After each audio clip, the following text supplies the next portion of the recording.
Bismillahirrahmanirrahim. Ya, jadi seorang yang bekerja di tempat-tempat ribawiyah itu ketika dia mau keluar, saya sebutkan saya fatwa yang difatwakan oleh Syekh Shalih Fauzan hafizahullah. Beliau ditanya seperti ini tentang orang bekerja di tempat-tempat ribawiyah. Kata beliau, dia punya anak istri, punya keluarga, maka dia jangan langsung keluar. Karena kalau dia langsung keluar, mudaratnya bisa lebih besar. Dia cari pekerjaan lain dulu, sambil kerja di situ tidak mengapa. Tapi sudah ada azam yang kuat, pasti keluar, ingin keluar. Sudah ada tekad yang bulat keluar. Tapi jangan langsung keluar. Kalau keluar pasti tidak ada pekerjaan. Kecuali kalau dia punya simpanan banyak, bisa diperkirakan bisa sambil saya cari kerja, sambil menghidupi anak dan istri dengan simpanan. Tapi kalau simpanan itu juga dari hasil riba, sebelumnya dia tidak tahu itu riba, itu simpanan itu tidak mengapa dimakan, dimanfaatkan. Paham ya? Paham maksudnya? Jadi kalau ada aset-aset rumah, mobil, buku apa semua dengan hasil riba yang dulu dia belum tahu itu riba, maka ini semua jangan dia jual, bisa dimanfaatkan. Kata Allah, falahu ma salaf. Tentang doa tentang orang yang riba, bagi yang lalu untuk dia. Tapi dibedakan hukumnya bagi yang sudah tahu. Paham ya? Paham maksudnya? Perbedaannya. Kalau dia sudah tahu riba tapi dia masih kerja, banyak asetnya, ini tidak boleh dimanfaatkan. Ketika dia bertaubat, kalau dari situ aset yang sebelumnya, karena dia sudah tahu ini riba tapi masih saya masih belum bisa kodong ini, berat. Tapi dia sudah tahu, maka aset-aset itu tidak boleh dia pakai.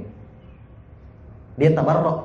Apa tabarruk? Tabarruk itu jual, jangan dia ambil manfaat di situ. Dia salurkan ke tempat-tempat umum, seperti pembangunan jalan, WC-WC umum. Paham ya? Ini kadang ada sebagian orang yang sapu rata. Taubat dari riba, aset-asetmu jual semua. Tidak bisa disamakan, karena Allah membedakan. Kecuali orang yang sudah tahu, tapi yang belum tahu, bagi dia itu hartanya. Ya, bagi dia. Nah, ini kita kembali ke pertanyaan. Kalau dia punya simpanan yang mungkin dari simpanan itu dia belum tahu dulu, maka bisa dia langsung berhenti, tidak mengapa. Tapi kalau khawatir bermudarat untuk dia dan keluarganya, mau nanti memakan apa, maka tetap kerja di situ tidak mengapa, tapi sambil cari pekerjaan. Pasti dapat pekerjaan yang lain keluar. Itu nasihat Syekh Shalih Fauzan, dan ini hikmah sekali.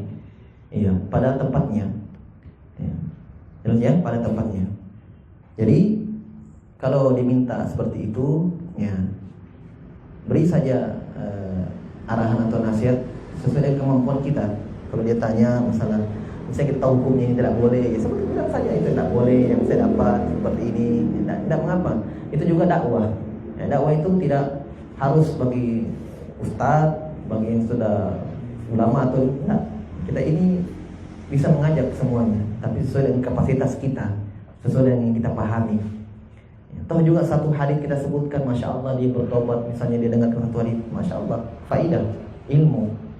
Kata Nabi SAW kepada Ali bin Abi Thalib, la ayyahdiyallahu bika rajulan wahidan khairun laka min humurun na'am. Kata Nabi SAW, orang mendapatkan hidayah disebabkan karena kamu, maka itu lebih baik untukmu daripada unta merah.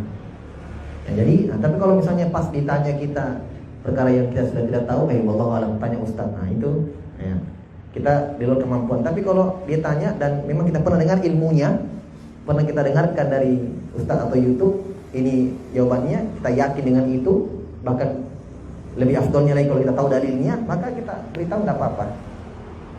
Ya. Jadi jangan takut nih, mati saya nanti ini berucap atas nama tanpa ilmu, jangan sampai kalau dia takut itu sikap yang bagus, walau. Tapi kalau dia mau sampaikan juga itu hal-hal yang bagus, dia tahu ilmunya. Jelas ya, bagi-bagi ilmu kan begitu. Ilmu, beramal, mendakwahkannya dan bersabar. Itu termasuk mengajak juga dakwah. Apalagi memang dia sudah anggap kita sebagai teman, dia percaya kita. Berarti masya Allah nasihat itu bisa lebih mengena. Apalagi kalau kita jadikan permisalan dengan diri kita, bukan dengan niat ria atau ujub atau sombong, tidak. Misalnya kita katakan seperti ini, Ya tinggal kami itu, saya ini subhanallah alhamdulillah gitu, tidak apa-apa. Tapi bukan dengan niat bangga diri, ujub, tidak. Itu permisalan saja. Ya, maka itu ya, diperbolehkan sesuai dengan kemampuan, Tapi Allah Taala alam.